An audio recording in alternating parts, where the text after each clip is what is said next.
Hello, friends. Welcome back. We're working on Natalie, our Ruby implementation, Ruby compiler, and something I've been doing off camera. I haven't been recording any videos. Shame on me. I'm so sorry. I've been working on socket support for Natalie so that we can do some cool stuff, and I've been trying to implement all the different socket APIs, or not all, but enough that I could implement a little web server in Ruby. And I'm excited to say that this actually works now. So this is the simplest possible web server that I could write. But now we can do this examples web server, and then pull up localhost 3000. And it says hello world, and it even does a little bit of handling of other paths. It says resource not found when it's a different path, or even when it's a different method post. Then it says method not allowed, and I don't know. Thought that was kind of fun. It creates a TCP server on port 3000, and it does in a loop. It calls client, or rather server accept, and then gets a socket for the connection, and then reads and writes from that socket, and then at the end closes it out, and then goes back to the top of the loop and accepts another connection. And this is a very naive web server because it doesn't really handle any concurrency, just handles one request at a time. So the operating system is going to queue up any other requests that are coming in. And so for a little site like natalielang.org, that's probably fine. We don't get a lot of traffic. We could probably implement this very static website using our new web server here, and we could just read the HTML from a file and serve that up. That would be pretty slick. We could use Natalie to compile it into a binary. We could put it on a server, and that'd be cool. But I thought it would be fun to implement fork, a kernel fork, which would maybe let us do a little bit of concurrency. The most naive approach would be something like fork do, and inside of here, for each connection, we fork a new process. And then I guess, let's see, how would that work? I think you would do client.close here. You have to close it in the parent process, and then it leaves it open for the child process. And I think you can do this. In fact, let's just test that with Ruby. Ruby examples web server, already in use, of course. And if I use Apache Bench, I don't have Apache Bench installed. Okay, so let's try that again. I actually installed Apache Bench. So now if I do a concurrency 10 and 1000,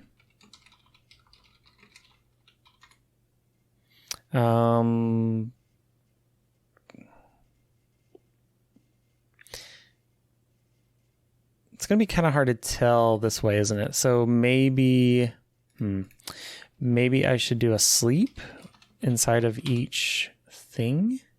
So let's do it without fork to see what our baseline concurrency is. And we'll do it with concurrency of 1 first. Did I break it? Oh no, there it goes. Yeah, I shouldn't do 1000. Let's do 10. That should be 1 request per second, right?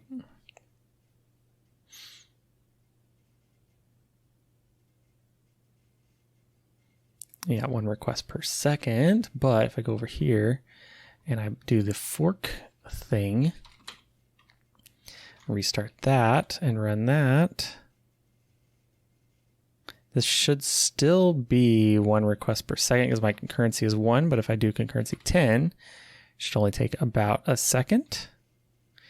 So request per second 5. Okay, there's some sort of overhead there, but it does seem to work. And just as a sanity check, just make sure that I am getting the hello world. Okay, cool.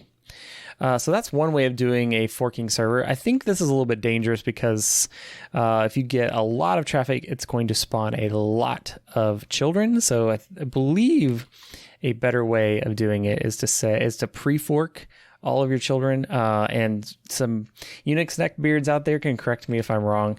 This is not something I do very often. So if I say I want 10 workers, map do fork, and inside of the fork, then we're going to do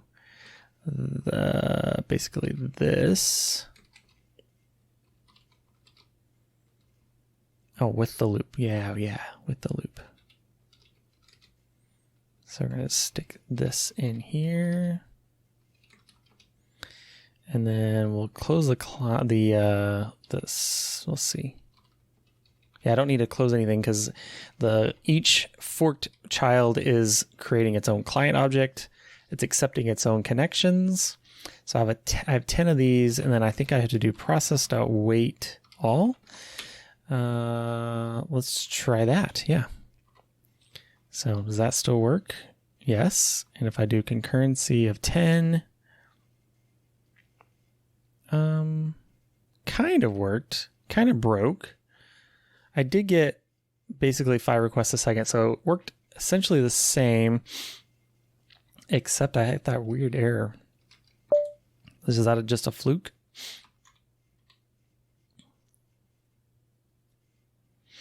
Okay, not sure what that's all about. Sometimes we get an error. Okay, I'm not worried about that. I think the error was something about undefined method strip for nil class. So web server line 10. So right here, it gets a nil. So it's like the client closed the connection before. Let's see, open the connection and then the client gave up. That might be something that Apache Bench is doing. So this is showing how not resilient our little web server is. If the client closes the connection without actually sending anything, then we're not failing gracefully. Yeah, so we probably should wrap all this in like a rescue, maybe? I don't know. Is that let's see, that's the loop. So we could do rescue, just anything, basically. And then it's a no-op. So we just give up. And then maybe we should ensure, and in here we should probably ensure that the client's closed. So if there is an error, it's always getting close. Let's just see if that works. Yeah, seems to work. That way maybe a bad client won't take down our server. That's the idea anyway. Could we test that somehow? Telnet, localhost, port 80. Oh, not port 80, 3000. And I just close the connection. I can't close the connection. Okay. How do you do that? I guess I could close this. Well, I'm not getting an error here, so I assume the rescue is working. Rescue puts error in client connection. Client misbehaved or connection dropped or something. I'm having too much fun playing with this. This is stuff I don't do. I usually just grab an off-the-shelf web server in Ruby and use that. So this is a lot of fun, actually. So if I do telnet 3000, and then I close that, client misbehaved. Yeah, that's so fun. Okay, and then I assume our Apache Bench thing still works. Did I try that? Yeah, one of the connections dropped. Okay, well, is it Apache Bench's fault, or just gremlins in the machine, or is there some flaw in this? Yeah, I'm not going to worry about it. What I want to do in this video, sorry for the diversion, is I want to implement fork. So The way that we implement fork in Ruby, it looks a lot like the system call fork. The fork is not available on some platforms, therefore you should use spawn instead of fork. Well, I guess I'll learn about spawn next time. And then we'll need the man page. We'll need the man page for fork. So it creates a child process, returns a PID T, creates a new process by duplicating the calling process. I don't think I probably should read all this. Return value on success. The PID of the child process is returned in the parent, and 0 is returned in the child. On failure, -1 is returned in the parent. No child process is created, and error number is set appropriately. Okay, this is going to be very important, as is, I guess that I can just remember that. Let's close some of these tabs. Naturally, our updated web server will not work because we don't have fork. So that's something we will be implementing. So let's just do the boilerplate stuff here, binding gen kernel. So somewhere here is going to be where we would stick a fork method. Let me just make sure. Method fork. Who owns that? Kernel. Yeah. Okay, just making sure. Fork. No arguments, I believe. Well, does it? It just takes a block. Doesn't take any arguments, okay? Passes a block true, returns. What does it return?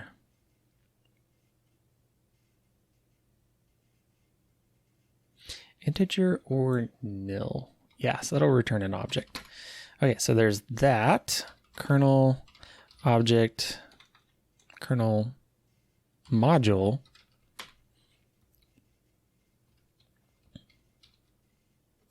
Just realized that's not in order. Let's put it down there. Fork, no arguments, does take a block.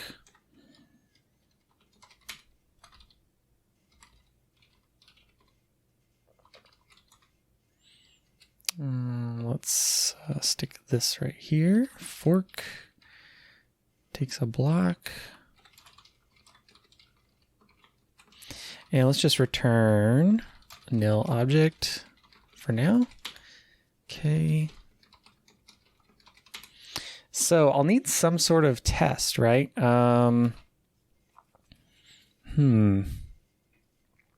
Might not be a bad idea to copy the tests from Ruby Spec, the community-driven resource. And let's see, core, kernel, fork, spec, and spec library. Nope, spec, core, kernel.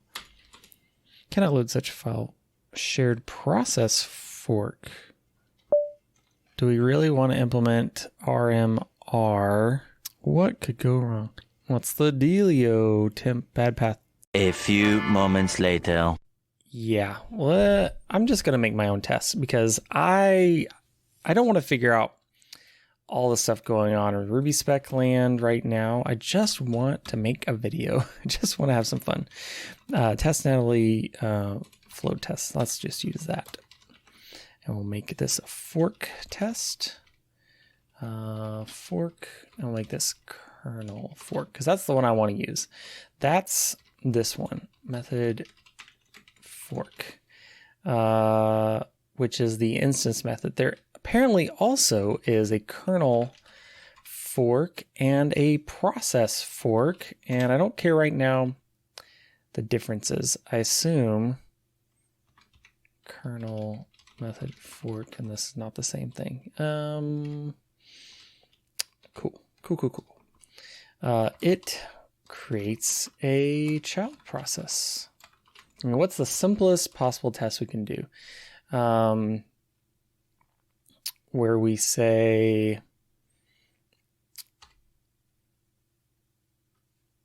they're gonna the only thing shared, yeah, nothing gets shared. We could just write some temp files. I think that's probably okay. or could write to a file. Let's just touch a couple files. Fork do touch temp. We have our own temp directory, is that right? Temp, edit test temp. Yeah. So we could do temp dir is file expand path. That gets us to the test directory temp. Let's do that. Temp dir slash child.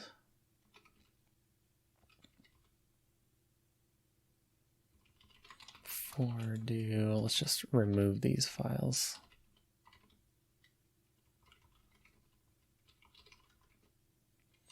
Echo hello.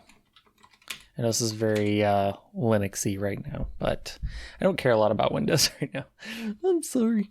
And this is parent. Do we even need that? Do we care? I guess it'd be cool just to make sure that it keeps going. And then, yeah, there's really no reason for that, because we're going to know it keeps going right here. File.read.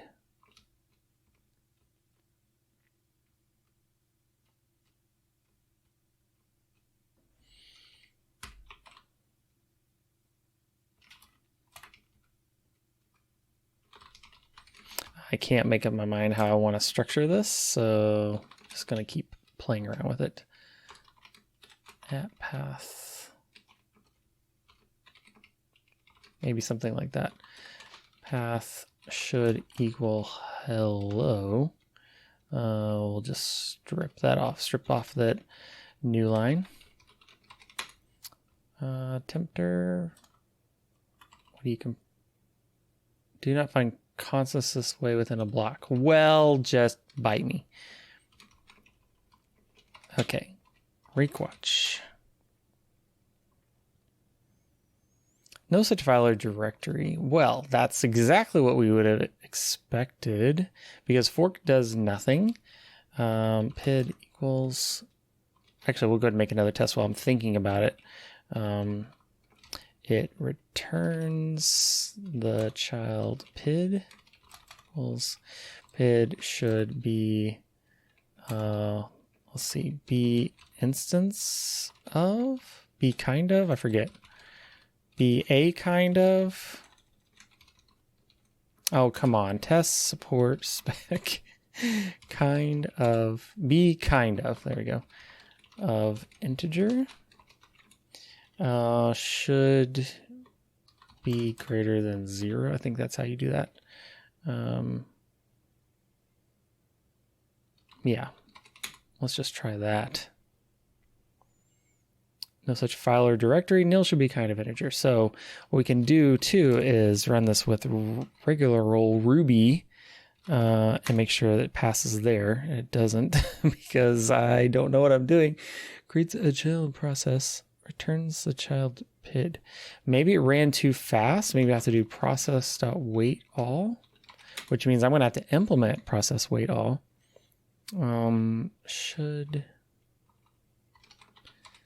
How do you do that? Oh, come on.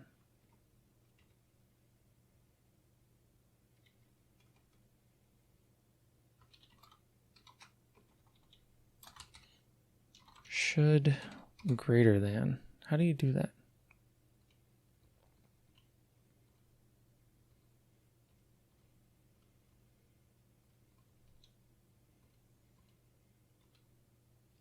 Oh, just should greater. Okay, cool. Okay, so now we got 2 passing tests with Ruby, and Natalie should be able to pass these tests. So I have to implement a couple things. And I have to implement wait all, or maybe I just have to implement wait. Do I already have wait? I feel like I have wait. Process module binding gen wait. I don't have wait. PID.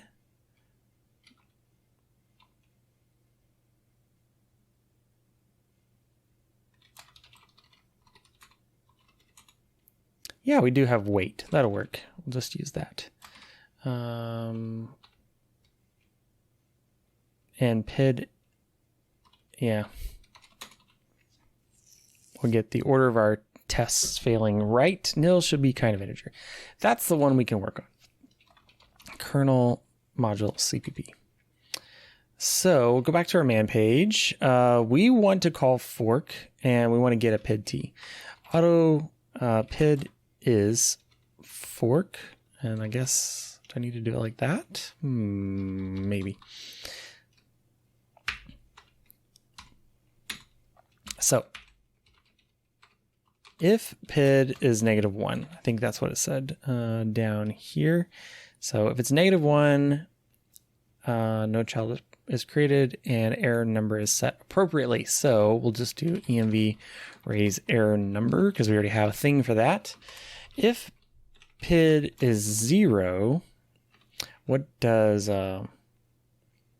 this returns the integer? Do we even care if it's 0 or not? So can we just do value integer PID?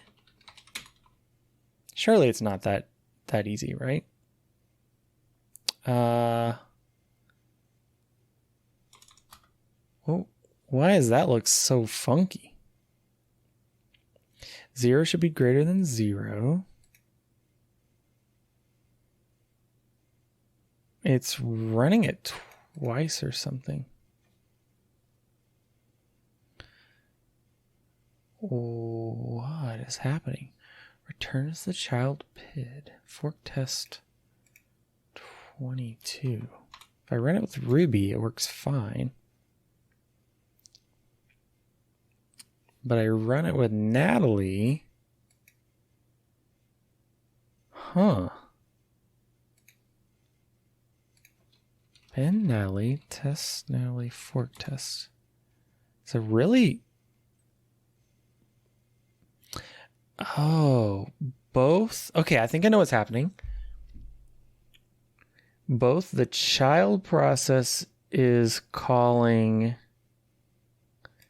all the @exit handlers, and the parent process is calling the @exit handlers.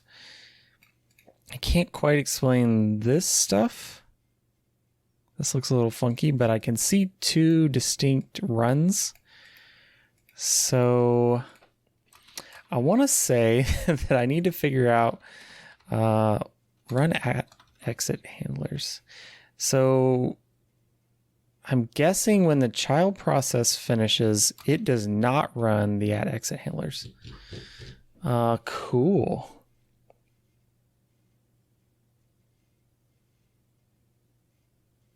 I mean, the simplest way would just say 0 is run in the child. So if PID is 0, then we don't want to run any @exit handlers in the when the child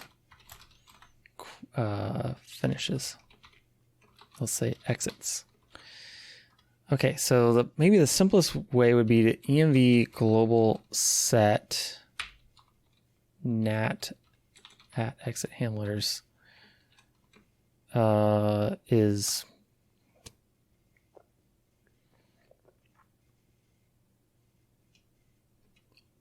or global get as array clear, because it's copy on write. So the child process will only be clearing its @exit handlers. Oh, I think that's my theory. I do need to run a rake here though. Need to rebuild some stuff. Well, that didn't help. Debug in the child. I should only see that once, right? No, okay. Test Natalie fork test. Let's just run one test.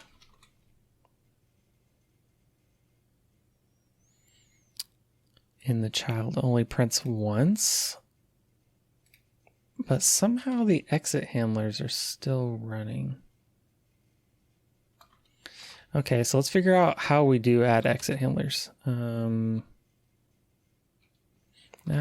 at exit handlers. So when you call at exit, okay, debug at exit called. Was it called before I removed it or after? At exit called. It was called before, but where's my... Oh yeah, in the child is here. So clearing that should work. Okay.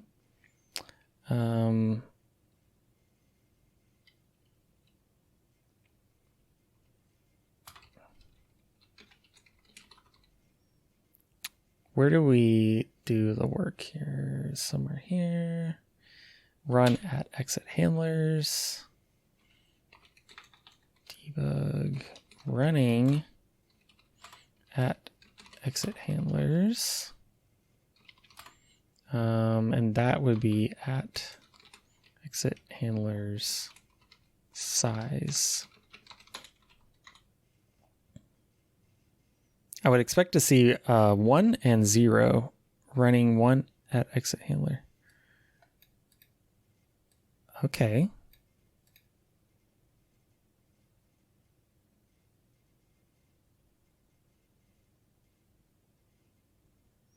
Fascinating.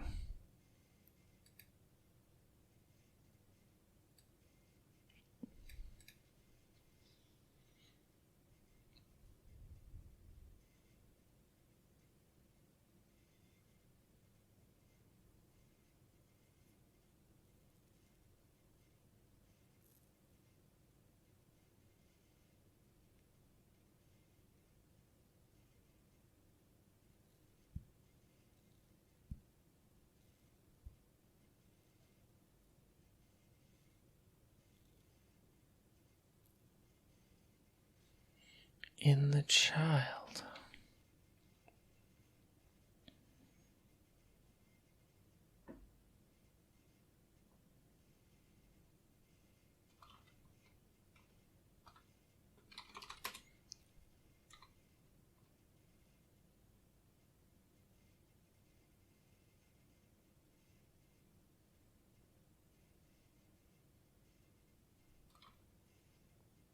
Okay, let's just do a little hack here. Global set, we're going to set nat child true object the. Why don't you like that? Oh. And then wherever test support spec at exit run specs, if defined nat child raise what?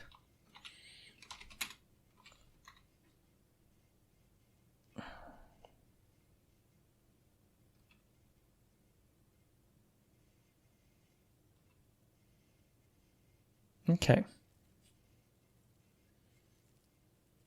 So that's not doing what I thought it was doing.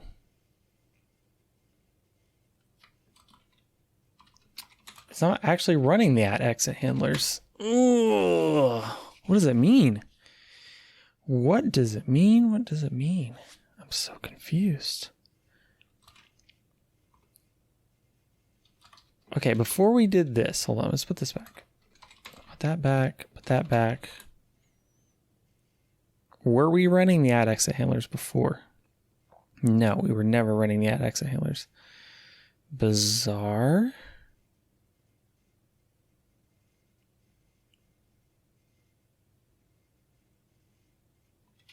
Okay, so this did nothing because that's not the problem.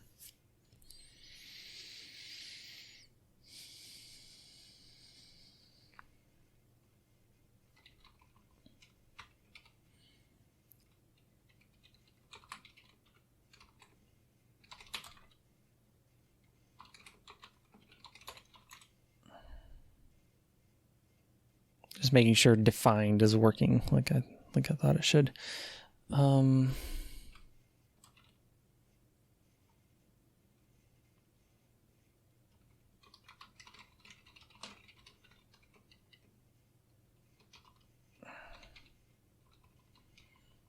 Still not trusting. I'm not trusting it at all.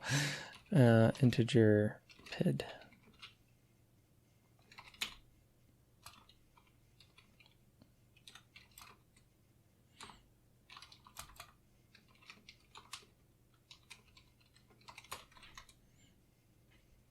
I should see that print twice, yes? What?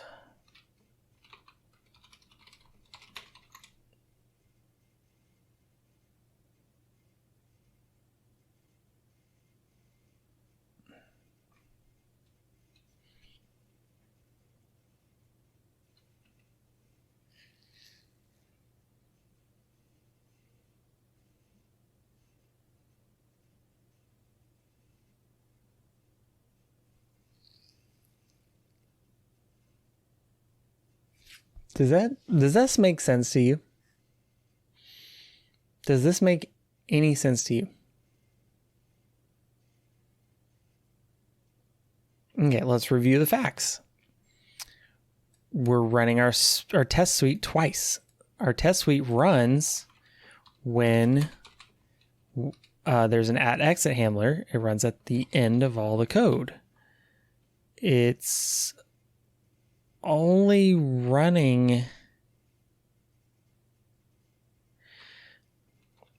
It seems to only be running in the parent, but it's running twice in the parent.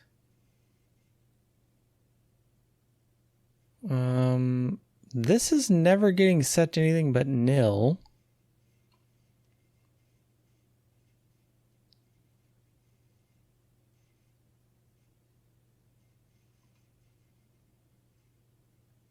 And the child. This is happening too late, but this one shouldn't be. Debug setting nat child to PID.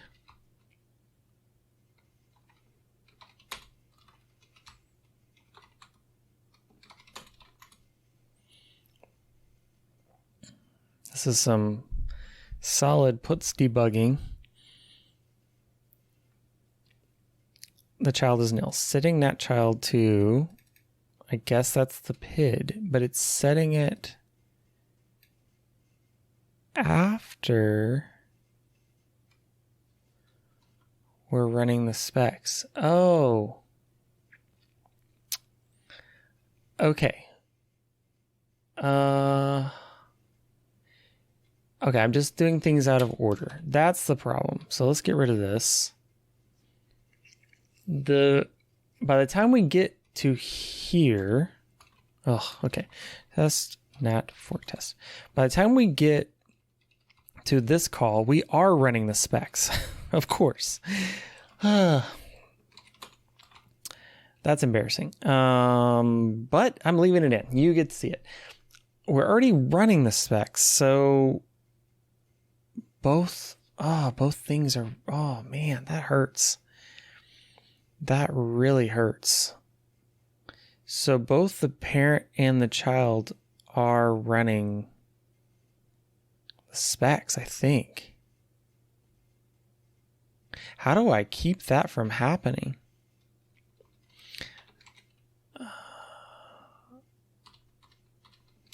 I don't know.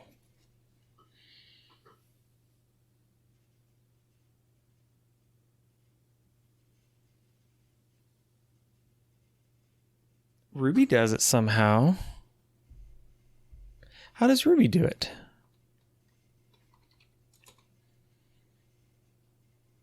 How does Ruby...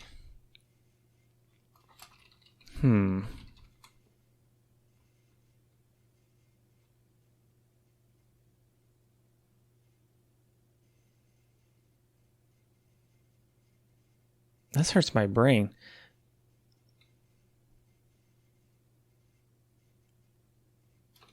Does it say something in the docs? Does it say terminates with a status of 0? So it's almost like they have an implicit exit, right? So if PID is not equal to 0,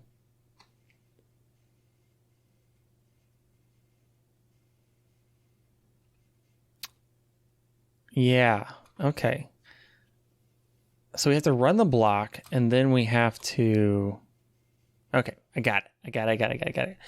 So this is where we'll do nat, if, let's see, let's just do assert block for now. Nat run block and possibly break, my affectionately named macro. Block with, let's see, I guess the value integer PID and no block for there. And then if we're in the child, let's see, if we're in the child, then we want to exit.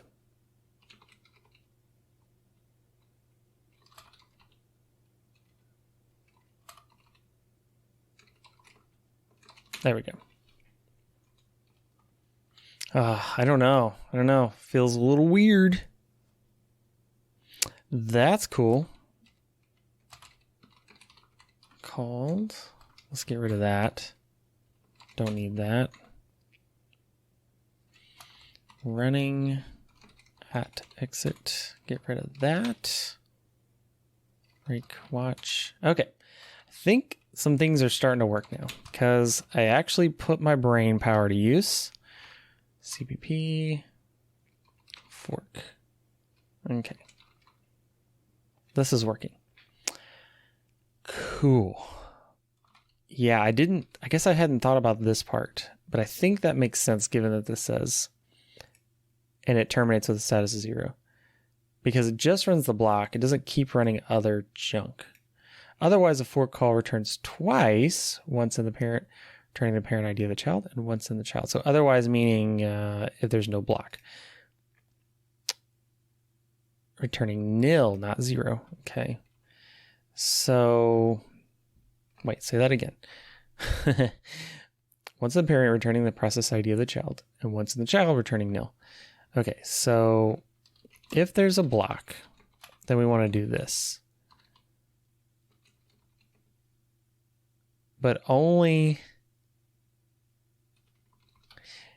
if we're in the child. See, how did that work before? I don't know. So if we have a block and we're in the child, then run the block. Otherwise, return the PID, which I guess we do every time. Okay, so if we're not in a block,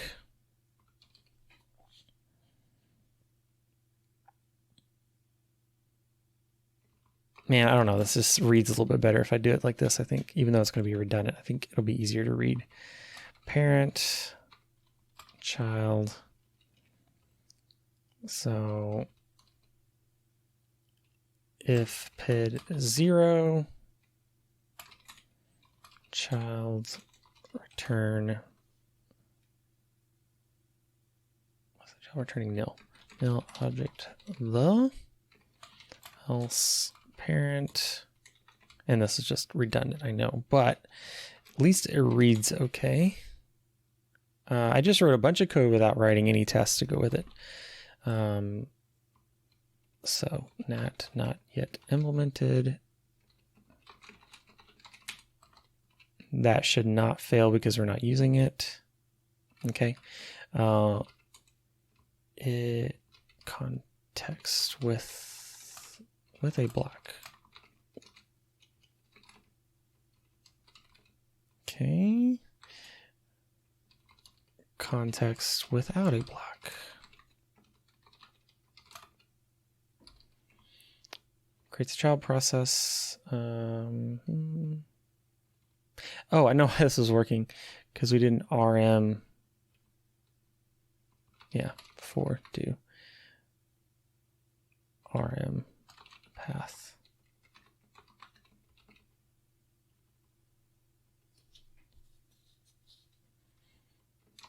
Okay, so let's make sure that still works. Cannot remove path.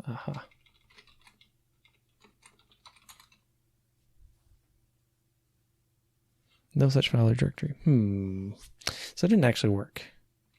19. I'm not having a great time here. Process.wait pid.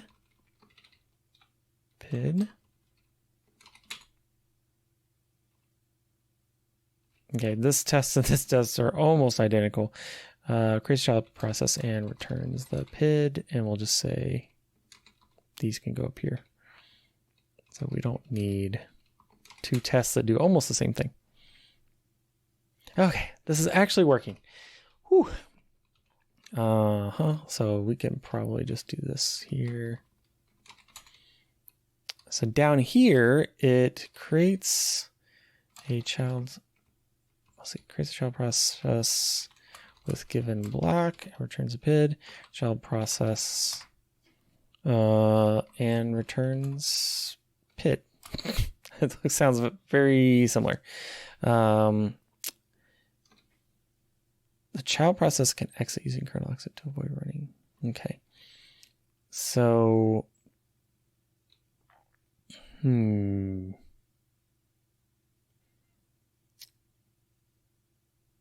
PID is fork. Let's just see, what is the PID? That should print a 0 and another number.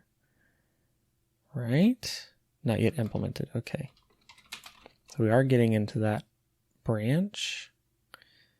Okay, so now we're back to the same problem where we were running nil in this. Okay. So if PID is nil, then that's child. Else parent. So child, I want to do exit. PID should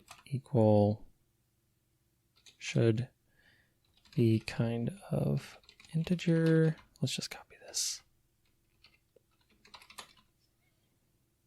I'm trying to get rid of that double spec run thing.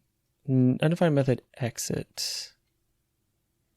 I don't have an exit. Kernel exit bang. Yeah, I wasn't aware of exit bang. I even call it exit bang. That's funny. I guess we'll go implement that really quick. Couldn't be too hard, could it? Kernel exit. I guess it's this. Exit bang. It's going to be very similar. Kernel module exit. Let's just implement this bang. So it's going to do something. Not sure yet what.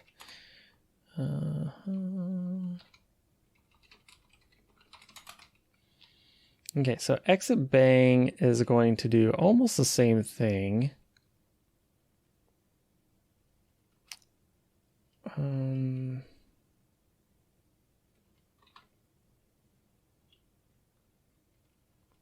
For now, this may not be correct, but I'm going to do global get nat at exit handlers as array clear, kind of like we did earlier, and then I'm going to call exit status. Maybe that'll work. env. What do you now like? Can I not initialize symbol object? This needs to be a symbol. Return. Okay.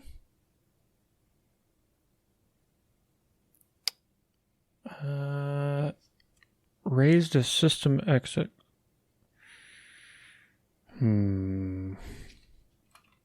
Okay. One thing I noticed is it's complaining because this file doesn't always exist. Okay. How we doing? Are we tired yet? Exit, system exit. Fork test. 29, exit.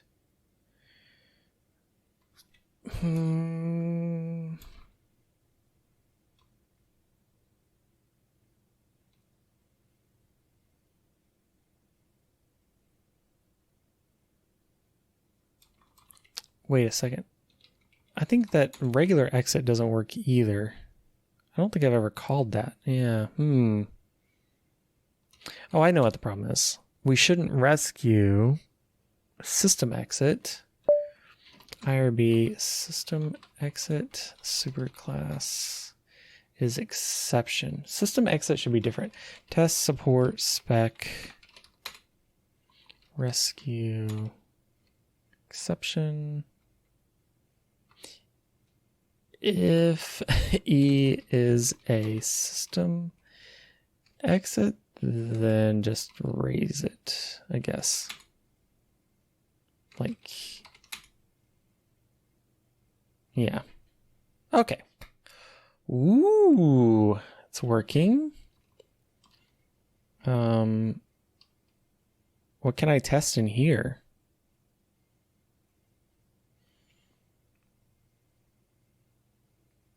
I guess I could do the same thing here as I write a file. And then in here, I should wait and make sure that this says hello from child. And we'll make these a little bit different. Hello from child without block. Without block. And this will be from child with block. One was without and one was with. Yep. From child with block. That sounds kind of funny. A child with a block. You know, children like blocks. How do I know this is working?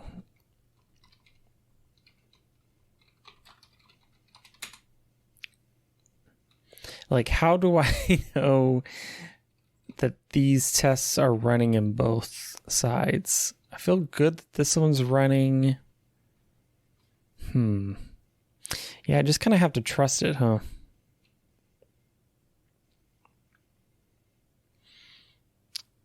I suppose I could move this here. Would that make any difference? Should still pass. Because we're waiting for it here. Waiting for the child.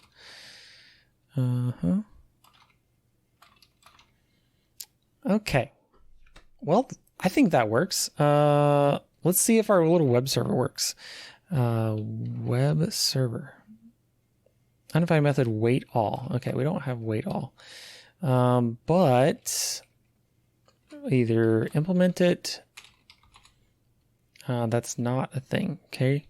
So we'll just do it this way. PIDs is this, because this will return the PID. We'll do pids.map.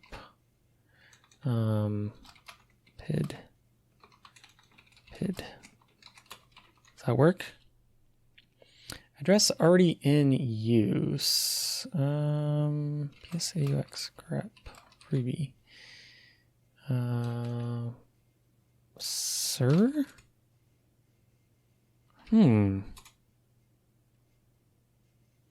Line 3. Okay, I don't know. Something's on 3000. Okay, we'll try that. Localhost 3001. That works, and it's got the sleep 1 in it. That's cool. Localhost 3001. And then I close this tab.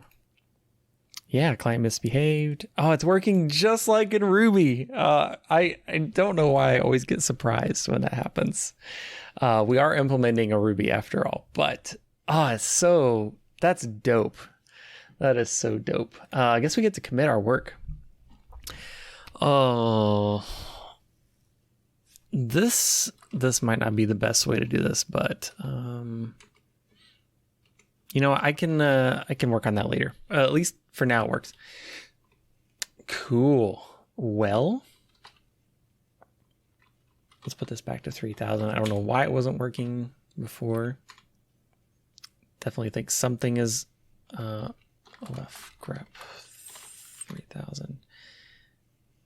Oh, that's apparently not how you do that. Oh, maybe it is. It's like I have a bunch of zombie processes. It's let's see, PS Evex grep Natalie. Kill all -9 Natalie. I think there's a better way of doing this. Let's try that. Okay. Pin Natalie samples web server. Does that work? 3,000. That does work. And then if I close it, the zombie processes are not there. Okay, that's probably just a fluke. I'm gonna hope that that's a fluke. Probably wasn't. I probably ran at one point without waiting for something, or maybe I left it running in a background tab. I don't know. I'm gonna move on with life. Let's do this. Let's commit some stuff. Let's do exit bang first. Split. Yes. No. Yes. No.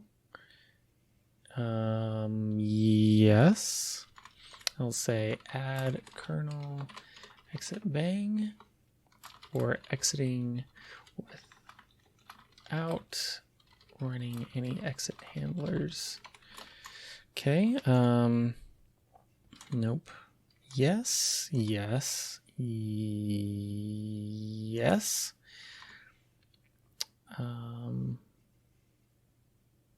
Get add test. Just want to look at that one more time. Was there anything weird about? Oops.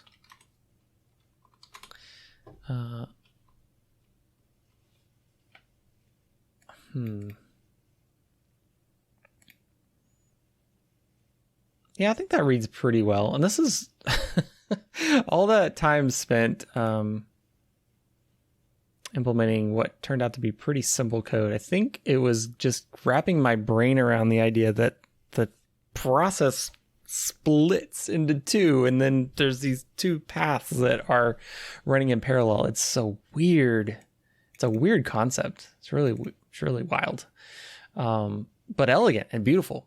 And the fact that it works is just amazing and cool. I'm not sure what happens if you break inside of this block, but I'm not going to worry about it right now. I'm going to say implement kernel fork.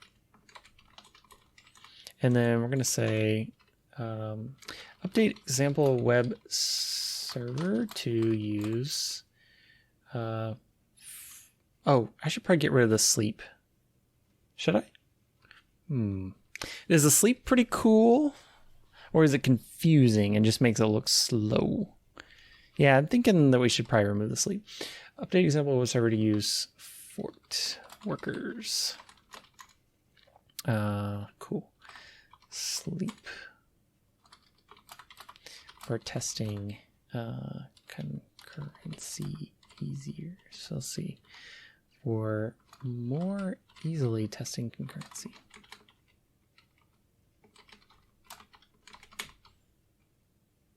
Yeah, we'll do that.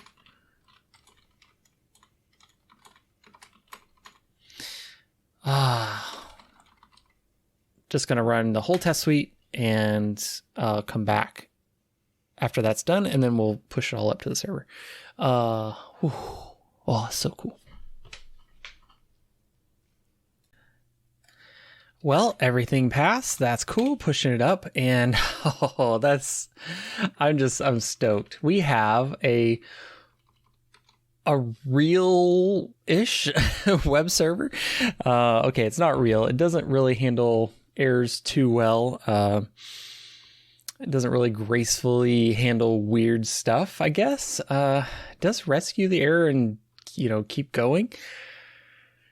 This is pretty cool. My next thing I want to do, I don't know if I'll do it on a video, but I want to actually host the Natalie Lang website using this web server. And so our friend Ryan did this work to make a little macro. So the idea of include stir is that you could include a string directly in your final Natalie binary. So if we wanted to, web server, there we go.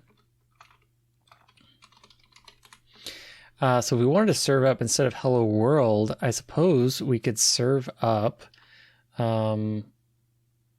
page, and then page could be include stir index.html, index.html